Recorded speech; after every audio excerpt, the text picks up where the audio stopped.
hadirnya hidupnya baginda Rasulullah SAW, kita mendapatkan keberkahan dan syafaat daripada baginda Nabi Muhammad sallallahu alaihi wasallam. Amin amin ya rabbal alamin. Hadirin wal hadirat yang dimuliakan Allah Subhanahu wa taala, acara demi acara sudah kita lewati dan sudah terakhir tadi kita dengarkan pembacaan Maulid Al-Habsyi dan juga pemberian nama kepada seorang anak. Mudah-mudahan kita doakan anak tersebut anak yang berbakti kepada orang tuanya, anak yang berbakti kepada Allah dan Rasulnya.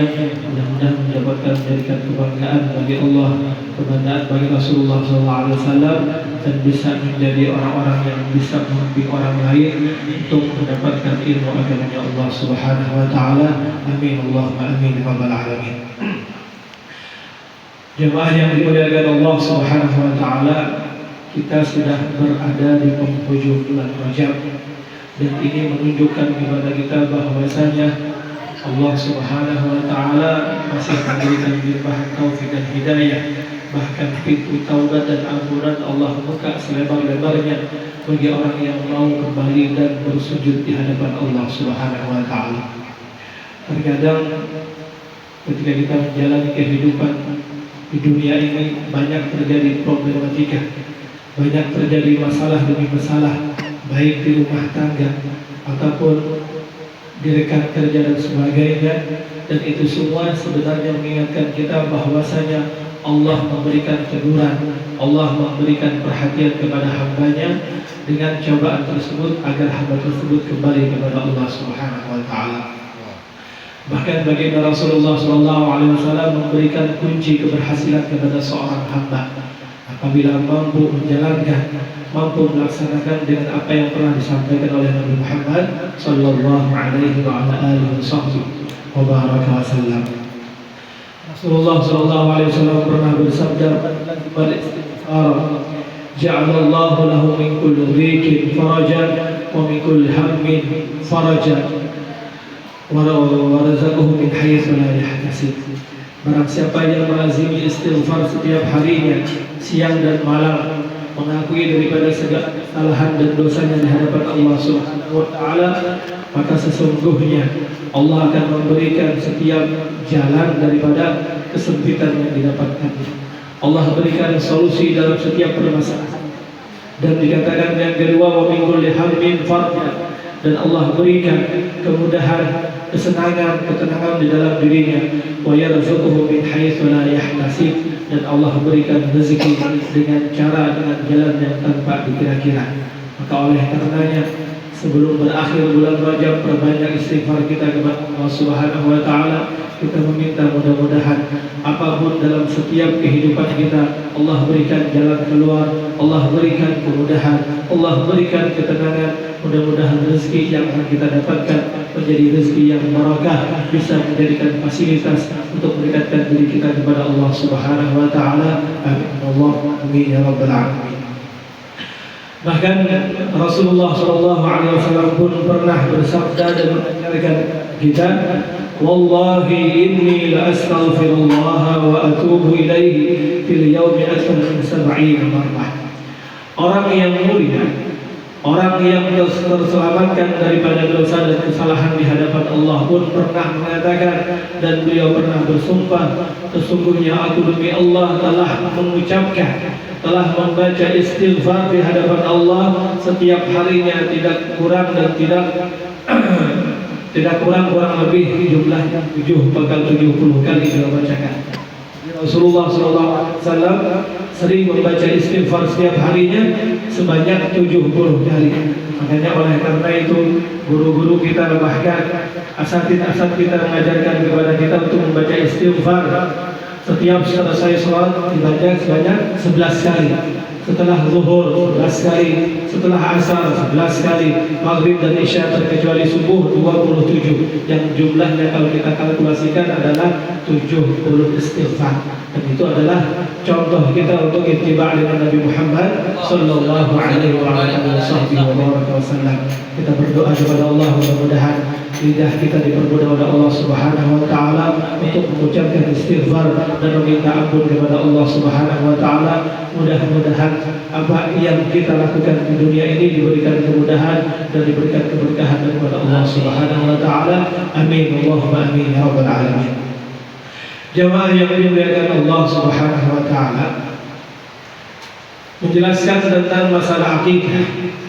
Rasulullah sallallahu alaihi wasallam pernah bersabda dalam sebuah hadisnya, dikatakan an Aisyah radhiyallahu taala anhu ardhahu qala Rasulullah sallallahu alaihi wasallam, bahkan disebutkan dalam riwayat yang lain, al-ghulamu murtahanun bi aqiqatihi tuzbahu anhu yawm as-sabi' wa yuhlaqu ra'suhu wa yusamma. Rasulullah SAW menyatakan bahwasanya bayi yang baru dilahirkan, baik itu laki-laki ataupun wanita, maka sesungguhnya bayi tersebut dikatakan murtahanun, tergadai di hadapan Allah Subhanahu wa taala. Jadi kalau benda gadai ini kadang nyaman. Sesuatu yang masih tergadai, masih milik orang lain itu secara hakikatnya belum milik kita sendiri. Dan sesungguhnya anak yang baru dilahirkan, walaupun itu jadi hak milik kita sepenuhnya, namun secara hakikatnya masih milik Allah Subhanahu wa taala. Sampai kapan? Dikatakan sampai dilaksanakan yang namanya akikah. Apa sih akikah tersebut? Dikatakan la yudbah 'anil maulud anhu halqa sa'rihi. Dikatakan sesuatu atau binatang yang disembelih di saat lahirnya anak tersebut sebagai rasa syukur kita di hadapan Allah Subhanahu wa taala, dan ada istilah cukur rambutnya, baik di hari yang ke-7 ataupun hari yang ke-14 ataupun hari ke-21. Nah, sekarang apa sih makna daripada tergadai tersebut? Disebutkan oleh para ulama. Yang paling jelas dikatakan oleh Ahmad bin Hanbal, mengatakan idza lam yuqqa anhu aw lam yashfa' liwalidayhi yawm al-qiyamah. Seseorang anak yang belum diakikahi oleh orang tuanya. Jadi selama anak tersebut belum diakikahi, menjelaskan tadi bahwasanya anak tersebut tergadai di hadapan Allah Subhanahu wa taala. Artinya apa?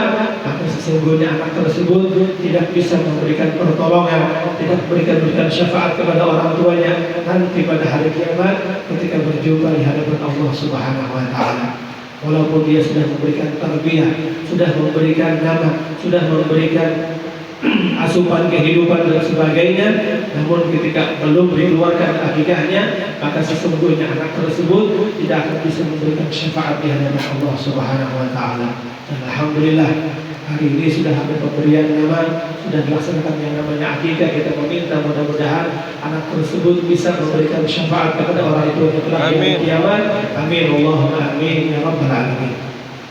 Dan yang terakhir disampaikan, sesungguhnya kewajiban orang tua terhadap anak sangat besar dan perlu diketahui sebagaimana apa yang disampaikan oleh Nabi besar Muhammad sallallahu alaihi wa ala alihi wa baraka wasallam. Rasulullah mengatakan man wulida lahu walad falyuhsin ismahu wa adabahu wa idza balagha falyuzawwijhu fa in balagha wa lam yuzawwijhu fa asaba ithman fa inna ithmuhu ala abihi. Rasulullah Shallallahu Alaihi Wasallam bersabda, apabila anak dilahirkan, apabila orang tua dikaruniai sebuah anak laki-laki atau perempuan, maka kewajiban yang pertama adalah memberikan nama yang terbaik kepada anak tersebut. Karena dikatakan nama adalah menunjukkan kemuliaan orang yang diberikan nama. Dan tidak secara langsung anak yang diberikan nama yang terbaik itu menjadikan doa terhadap anak tersebut. Terkadang ada yang diberikan nama Hasan, mudah-mudahan akhlaknya baik. Ada yang diberikan namanya Salim, mudah-mudahan orangnya selamat dunia dan akhirat.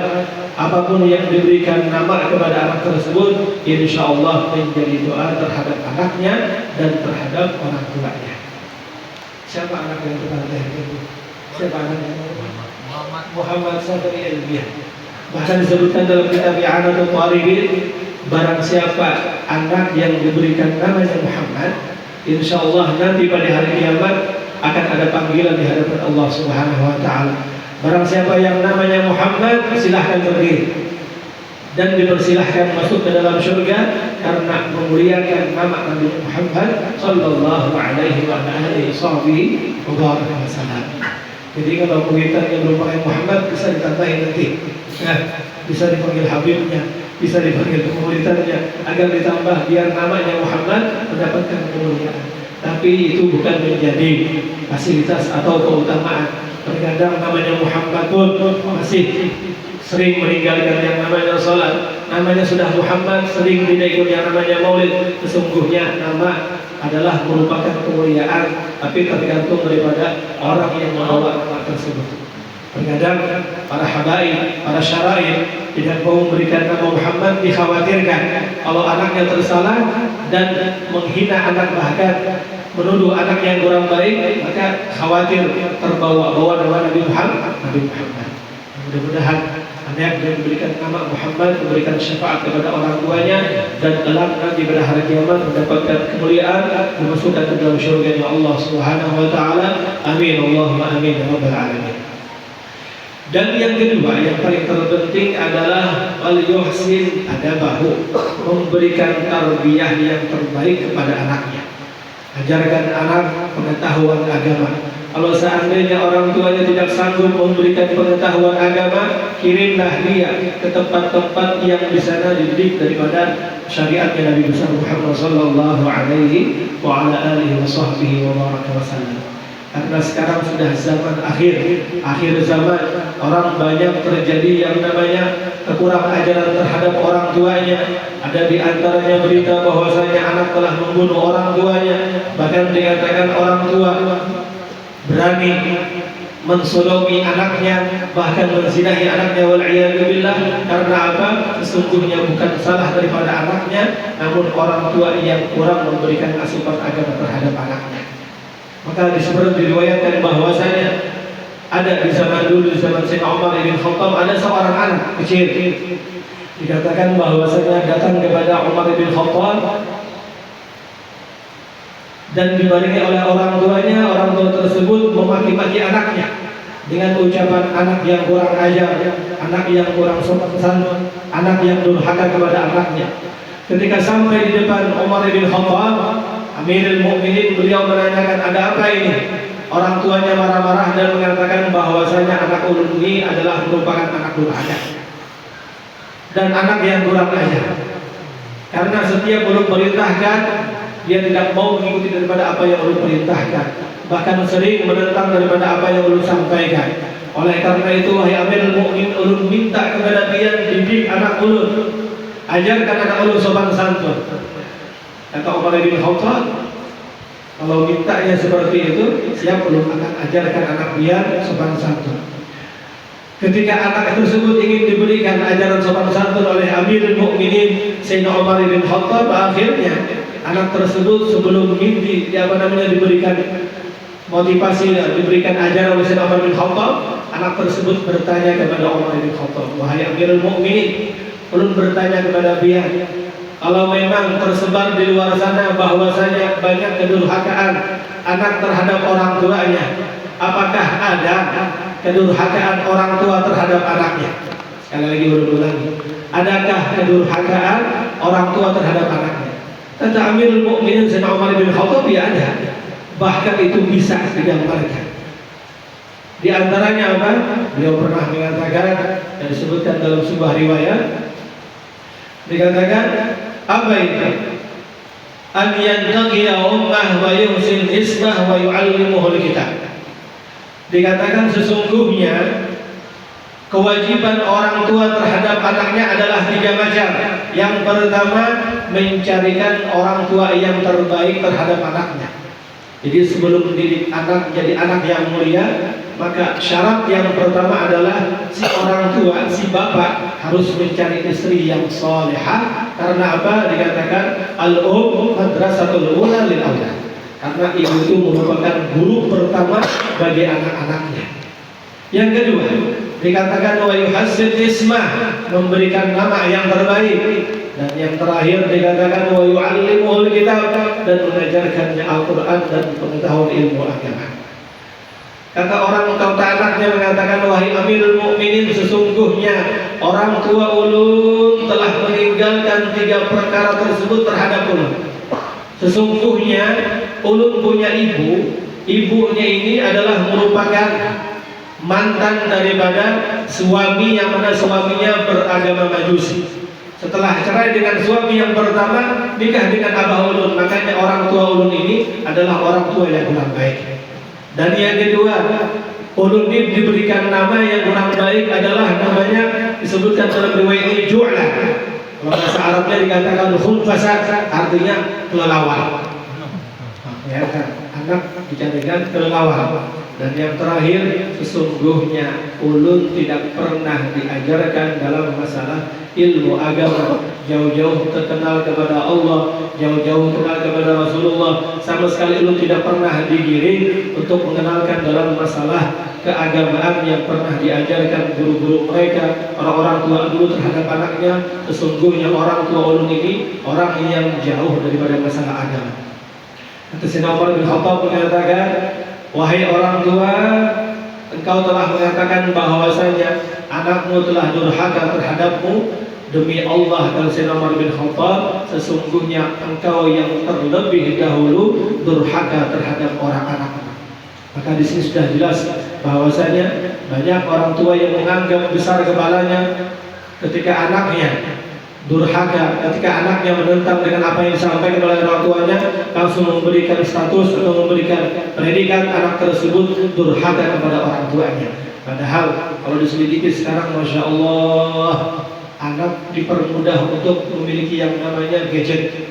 Anak dipermudah untuk diberikan fasilitas-fasilitas yang sebenarnya itu bukan diberikan kepada anak. Dengan artian bahwasanya biar dia mudah diam, biar dia mudah makan, biar dia mudah tenang dan sebagainya. Maka sesungguhnya orang tua yang berpikiran seperti itu secara tidak langsung dia telah memberikan musibah yang sangat besar terhadap anak-anaknya. Mudah-mudahan anak yang kita miliki, zuriat yang kita miliki terselamatkan daripada bahaya musibah, dan kita termasuk orang-orang yang tua yang berbakti kepada anaknya. Amin Allahumma amin ya rabbal alamin. Jamaah yang dimuliakan Allah Subhanahu wa taala, bahkan diriwayatkan tidak mesti kalau orang tuanya itu jahat, anaknya pasti jahat, tidak mesti. Bahkan ada satu riwayat diceritakan bahwasanya itu di zaman Nabi Ibrahim alaihissalam itu ada musuh berat, musuh bebuyutannya sampai itu Raja Namrud, musuh dengan Nabi Ibrahim alaihissalam. Dan ketika itu diriwayatkan bahwasanya Nabi Ibrahim dibakar dalam keadaan hidup-hidup, yang mana api tersebut dipanaskan 7 hari 7 malam. Diriwayatkan bahwasanya setelah dilemparkan ini anaknya Namrud penasaran, wahai abah, seharusnya kan kalau anaknya jahat, orang tuanya jahat, pasti anaknya jahat.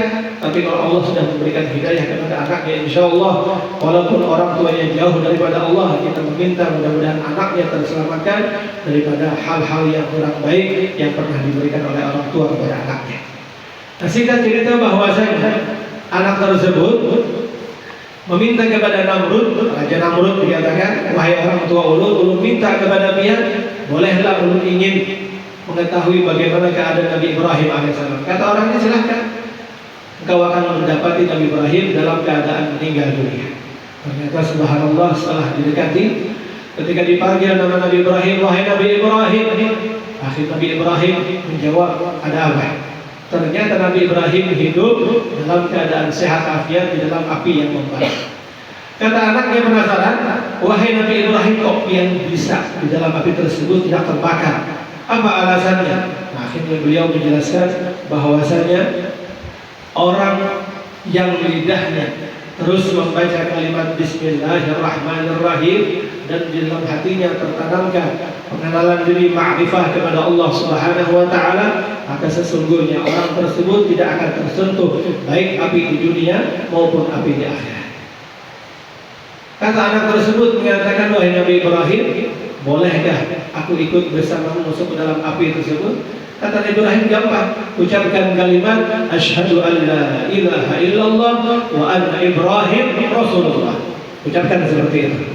Akhirnya anak tersebut mengucapkan asyhadu an la ilaha illallah wa anna Ibrahim Rasulullah.